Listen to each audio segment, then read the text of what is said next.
আসসালামু আলাইকুম রহমতুল্লাহ। এখন মাশাআল্লাহ বড় বোন অসুস্থ, হাতে ধরে কিছু খাইতে পারে না। এই জন্য ছোট বোন খাওয়াই দিতেছে বড় বোনকে পানি।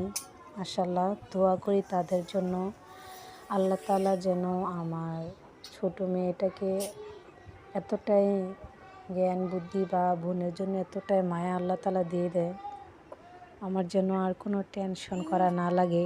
আমার মেয়েটা যেন বড় বোনটাকে সবসময় আগলে রাখতে পারে। আমি সবসময় আল্লাহর কাছে এই দোয়াটাই করি, আল্লাহ তাআলা যেন বড় মেয়েকেও সুস্থতা দান করে, যাতে নিজের কাজটা নিজে করতে পারে। বোনের ভালোবাসা এত ছোট থাকতে আল্লাহ তাআলা এত সুন্দর মধুর ভালোবাসা দিছে। আমার বোন নেই, কিন্তু আল্লাহ তাআলা আমাকে দুটো মেয়ে দিয়েছে, আলহামদুলিল্লাহ।